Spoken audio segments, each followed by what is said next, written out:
Let's move on, though, into our next segment, and a special segment like it is each and every month here on the Primetime Podcast, as we are joined by a patron, and got to give the little plug for if you guys want to be a patron on our podcast each month, go check out the $10 tier, patreon.com/Most Podcast is in the description. But I got to welcome in Matthew, one of our loyal patrons. Matt, how you doing today?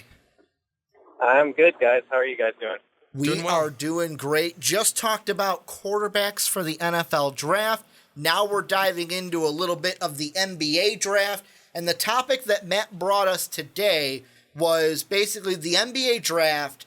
Is the current process or the current rules, are they good for college players and for college teams? And a little bit for you guys, if you don't know the exact process, how it works for college players in the NBA draft is you can declare for the draft, and I believe if you do not sign an agent, you can go through the combine, you can go through the entire process, and then the deadline is June 11th at 5 p.m. Eastern. By that time, you have until you can say whether you want to come back to college. So anytime before that, you can say, you know what, it's not for me, I'm going to go back to college. However, I believe if you sign an agent, you're locked in and you're going to the NBA draft. So we're basically looking at that and whether it's good for players, good for teams.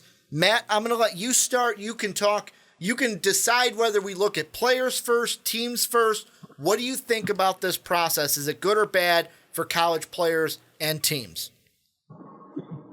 Yeah, so I think there's a lot more good than there is bad. And the primary reason for that is, as you alluded to, you know, as an underclassman, I have the opportunity to not hire an agent,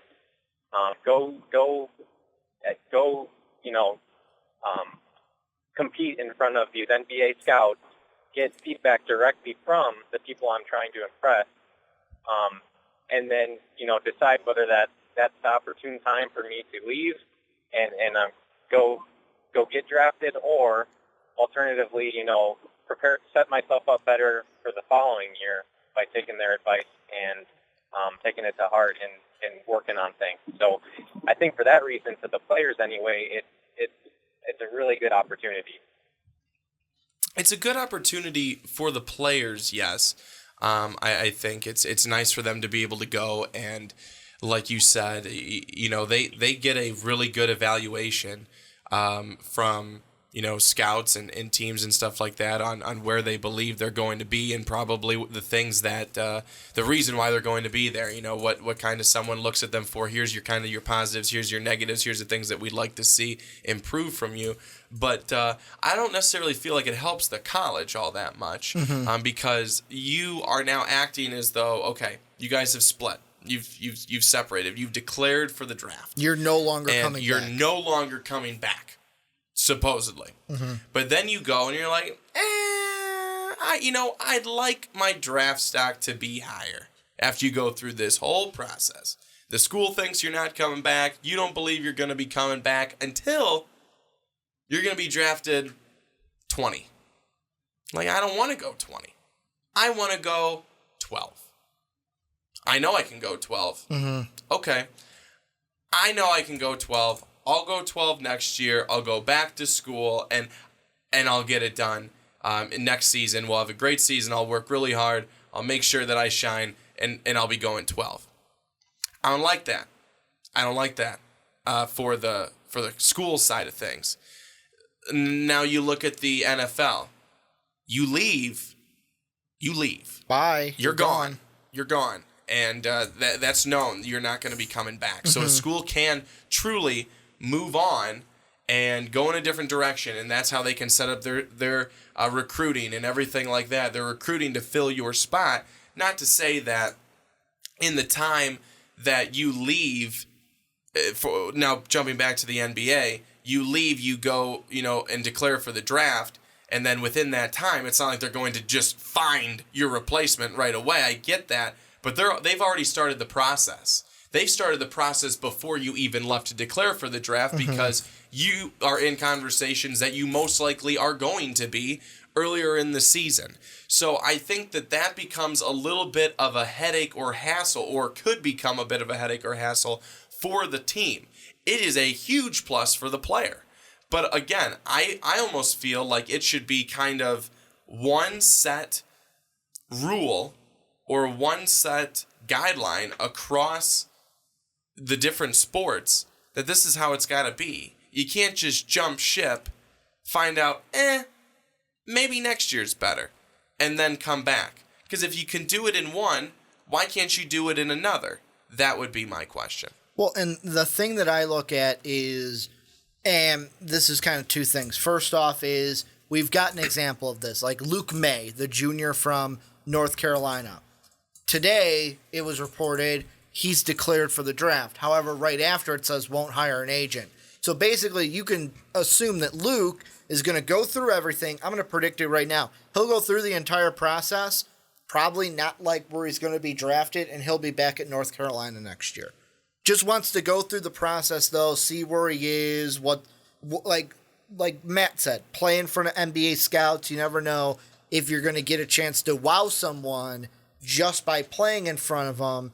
But the thing I also think about is all of these college teams, is it that big of a deal whether a guy like Luke May is on the fence about if he's going to go to the draft or come back because of this? Because most of the guys in this one-and-done era of basketball, and we'll get to that a little bit later because I think that's part of the problem, are they really that worried? Because, like, look at Duke. They've got 3 or 4 of the top 5 guys coming in. It's like if some guy who played a minor role, and I know Luke May played a role in the tournament for them, if he comes back or not, it's not like it's going to, like, if Luke May leaves North Carolina, it's not like it's going to make or break their team. Plus, like, going over to Duke, they know, like, Marvin Bagley's not coming back. They know that Wendell Carter ain't coming back, that those guys are going to the draft. So, like, I look at it and I say, yeah, I don't like it because on the team side, there's a lot of uncertainty about whether or not this player is going to come back and if I need to find a replacement for him. But at the same time, I wonder if, does it really matter, because the guys that you really want, you're targeting and recruiting even before you get to this process. What are you thinking about this, Matt? I mean, as far as it relates to the teams, I see what you're saying. I mean, it's a little difficult then to know if a guy truly is kind of this, yeah, he probably could be drafted, but is it going to be high enough that he's going to go? So, I mean, I guess I'm going to point to Purdue, not that you guys want to hear it, but Carson Edwards. I do. Carson Edwards, so he kind of burst onto the scene in a big way, actually won the top shooting guard award in the nation, and would probably be, an All-American, first-team All-American to start next year if he comes back. But the question is, will he? And if he doesn't, it's a huge blow to Purdue. He's kind of probably a guy, I don't know, enough about the NBA, but he's not first round. There's questions about his size and decision-making still. But if one, as I think one of you said, it only takes one team to tell you, hey, we'll draft you first round. We're buying into what you bring. So that can be difficult, a guy like that. However, at the same time, I don't know that I mind it, because if he does come back, he's been given all this feedback that's only, hopefully going to improve his game if he's hearing it directly from the source. I mean, you'd like to think that these kids would listen to their own coaches, right? They're probably telling them the same thing. However, I think it maybe lends itself to a little more credence when they hear the NBA guys telling it to them too. Well, and right now, just for a reference, I'm looking at tankathon.com because they do have a full 2-round mock draft. Vince Edwards, Purdue, is slotted 49th on their mock draft. So there's a total of 60 picks in the NBA draft. He's right now at 49 on their mock draft. Well, sorry, I was talking to the other Edwards guy. Oh, are you? Carson Edwards. Oh, okay. Yeah, he's not on the mock draft. Only Vince Edwards. Only Vince Edwards is. So Carson Edwards ain't even on that mock draft. I just saw Edwards, and I was like, that's what I thought Matt was talking about. But, I mean, the thing with this, too, is, like, I just pulled up an ESPN article where, like, the title of it is even like testing the waters, it's more complicated than it sounds, because it's not just because I go through this process doesn't mean I'm going to wow a scout to where they're like, yeah, let's take them in the second round. And the thing that I think, just getting out, because I mentioned it before, the thing I think that could not put this to bed, but will change this, is if the NBA gets rid of the one and done rule. Because it's not like it's a college rule, it's an NBA rule. But if the NBA gets rid of the one and done rule, that will change this entire process, because then we're not making guys go to college for a year that don't want to. We're not making it to where these guys have to, like I said, sign with colleges, and it's going to change recruiting for the coaches. Brandon, I'll ask you, do you think the one and done rule really does affect this as much as I think it is, where if you get rid of the one and done rule, maybe then we don't need this process, and it could be, hey, if you come into the draft, you're in the draft, deal with it, kind of a thing. Well, I think that's where we could definitely be going. And again, with what we're talking about here tonight with this topic, the one and done guys aren't the guys we're talking about. No. It's the second rounders. Yeah, really, for the most part, the 1 through 10, the 1 through 15 most likely are kind of locked up. But then if you look at like a Kyrie Thomas from Creighton, junior, or if you look at a guy like even Gafford. Now Gafford's not going, as we're well told.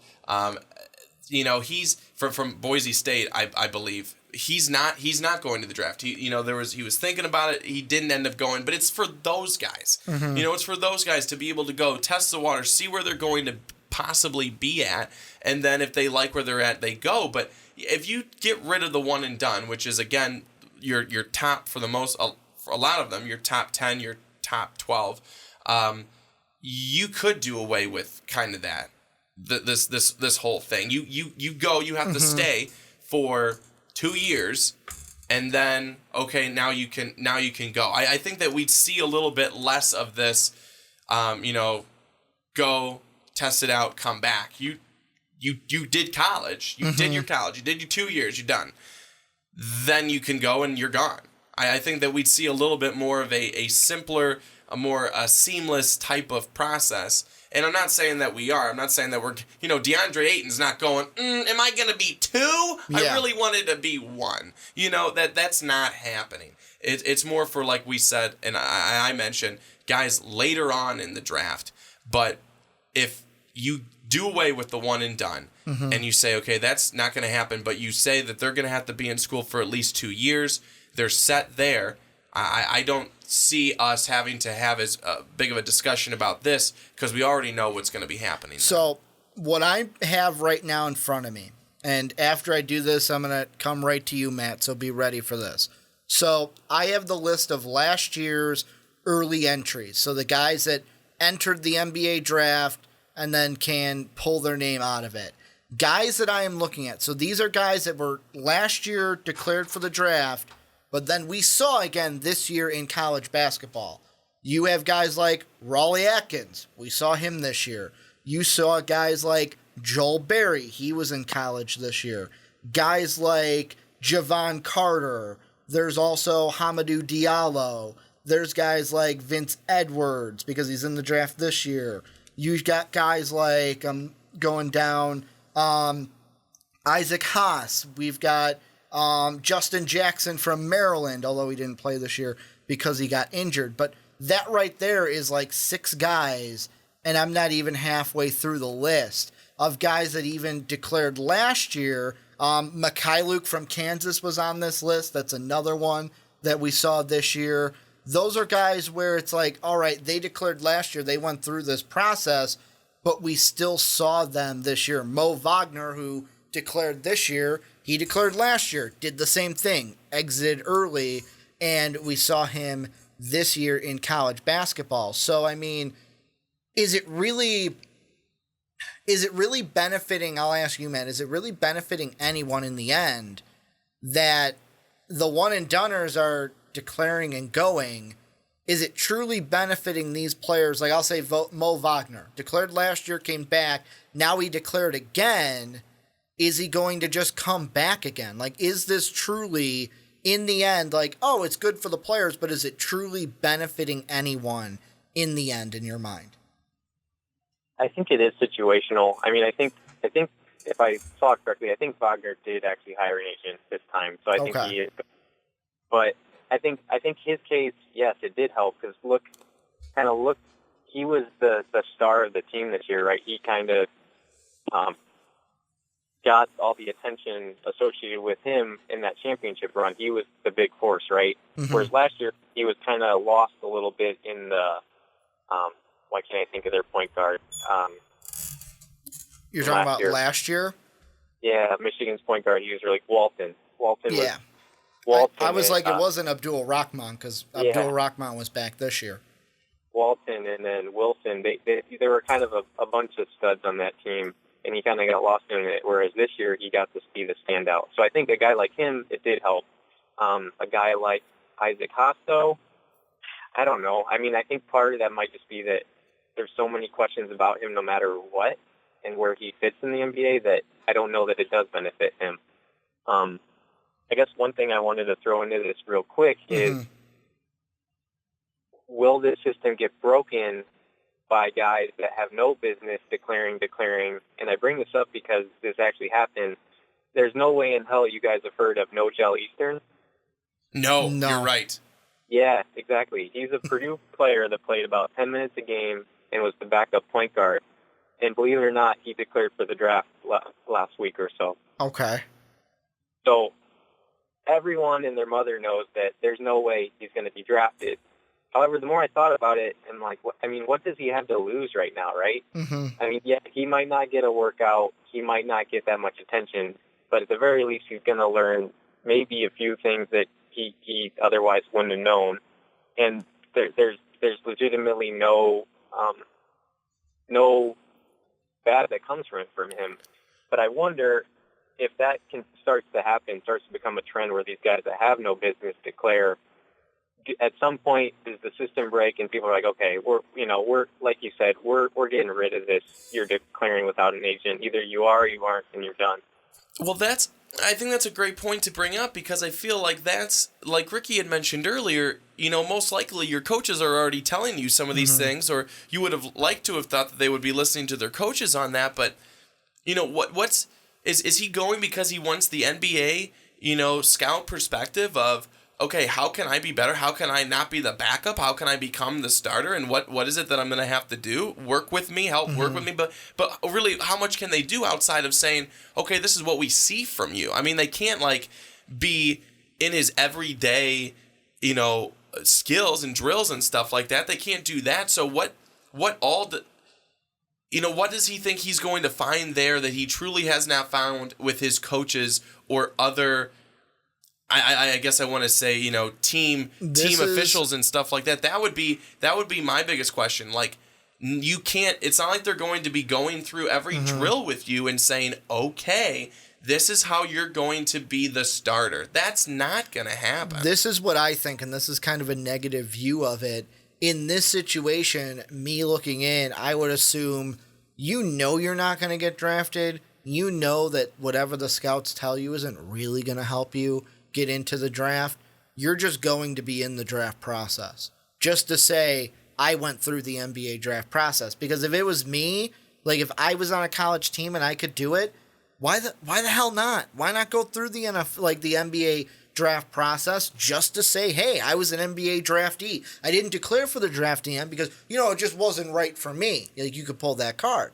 But really, it sounds like to me in this case, it's just I just want to see what the process is like just to say, hey, I declared for the NBA draft and I went through that kind of a process. The thing that I think breaks all of this, where Matthew brings up the players that have no reason being there, is back to the one and done rule. Because Jalen Rose, when I was watching Get Up, he was saying a good point. And really football is the only one I think doesn't associate to this, because there is no way in my mind I would ever want a high school player going directly into the NFL. You'd die. You'd get killed, basically. with how violent that sport is and with how much your body matures in 3 years after high school. So that's the only sport where I'm like, I don't want to see this. But every other sport, hockey, which I know, Brandon, you don't like, but hockey, baseball, all of these, even golf, it's, do you have to go to college for 3 years? No. Look at baseball. You can go out of high school. So once you hit 18, you can declare for the draft. They have a similar system of after you get drafted, if I don't like my thing, I can go to college, and then I have to stay the 2 or 3 years it is for the MLB.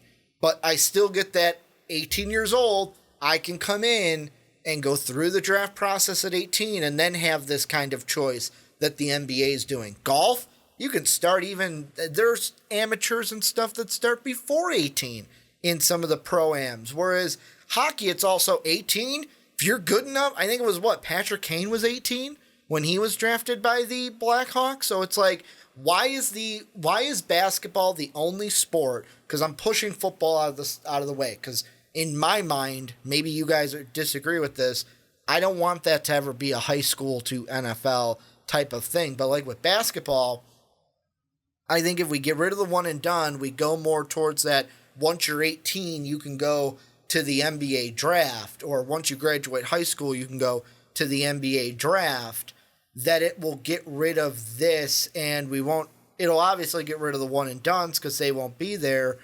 But I think it also goes, all right, we don't need to have this process anymore because we don't have one and dones and we're just a normal NBA draft kind of process. What are you thinking when I say that? And what's your reaction to it? We'll go to Matt first.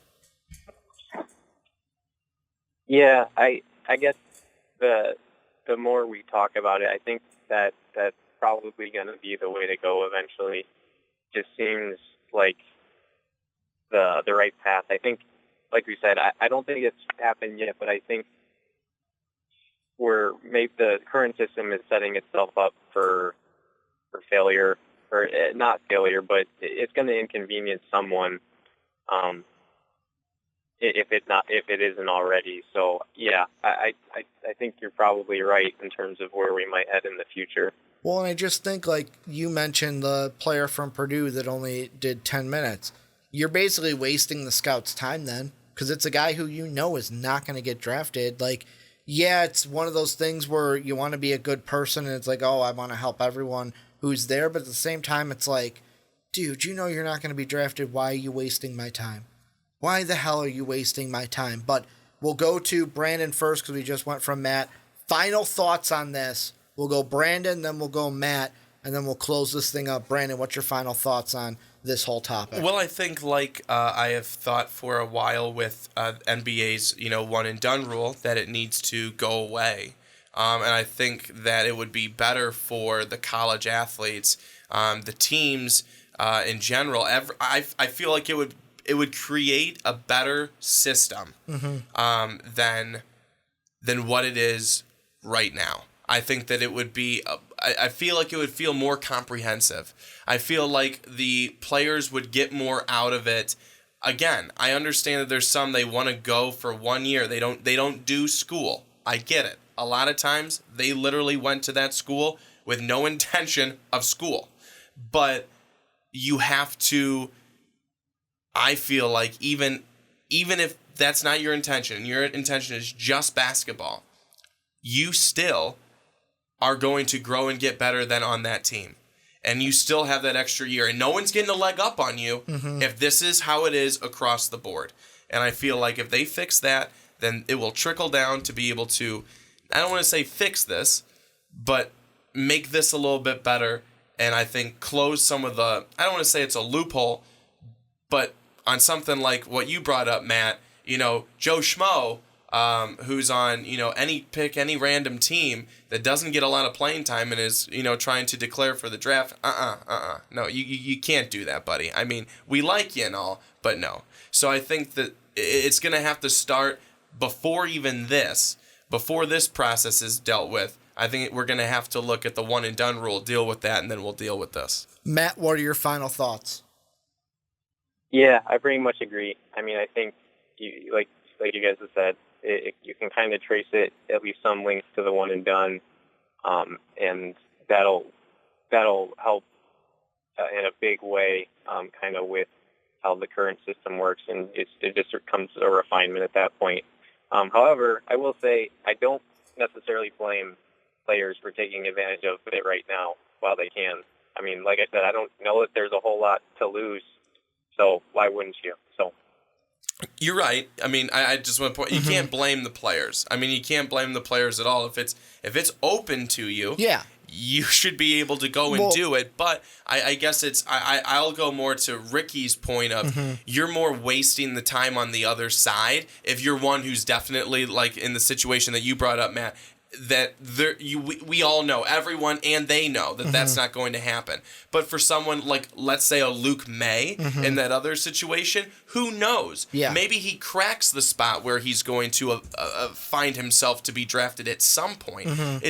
I think that you certainly, I agree with you, Matt, you cannot blame the players for taking advantage of this while they are able to do so, because hopefully the ones who don't end up going will come back, will get better, and will find themselves in a better spot next year. Well, just my final thought is I'm thinking it's kind of a catch-22, where it's like the scout could be sitting there going, why are you wasting my time? But in that situation, like the guy who only averaged 10 minutes per game, he could sit there on the other side and go, if you didn't want me to be here, why are you having it open to me? So it's like, you can't blame him for wanting to do it, but you can't blame the scouts for saying, come on, kid, you know you're not going to be drafted. Why are you really doing this? But this is where I want to turn on to you guys watching and listening. What do you guys think of the current NBA draft process about declaring early, then they can go ahead and pull out after the lottery on June 11th? They can pull out. That's the date that they have to do. Let us know what you think about that. Let us know what you think about the one and done in the entire